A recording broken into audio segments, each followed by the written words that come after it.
Representatives from a pair of agencies representing Northern Ontario want to ensure the federal government is aware of the issues affecting our region. Members of the Northern Ontario Municipal Association and the Federation of Northern Ontario Municipalities recently met with ministers and other members of Mark Carney's government. Ryan Benazzo tells us what they discussed.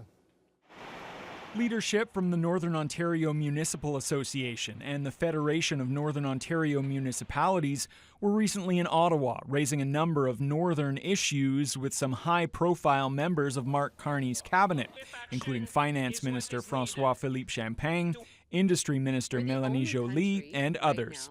They're calling to modernize the Trans-Canada Highway. NOMA and FNOM want Highways 11 and 17 to be designated as nationally significant corridors and twinned wherever possible.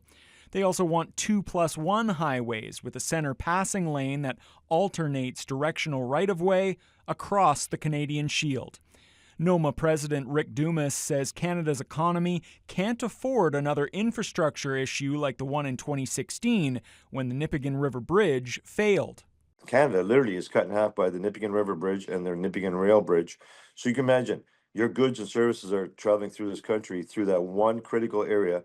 That bridge goes out for whatever reason. We were literally cut in half, and they were quite amazed. The northern leaders are also looking for tougher bail rules and immigration incentives to draw new Canadians to our region. We are all faced with one big dilemma, and that's we don't have the population and we don't have the youth, as they say in the urban centers, to fill those jobs. So we need immigration. We need to move them to the north, rural communities, whether it's in NOMA's backyard or FNOM's backyard, and we made that clear. They're also advocating for a reduction in regulatory red tape for resource and energy projects, with a unified one project, one process environmental and permitting model, and major investment in transmission lines, energy grid expansion, and natural gas access.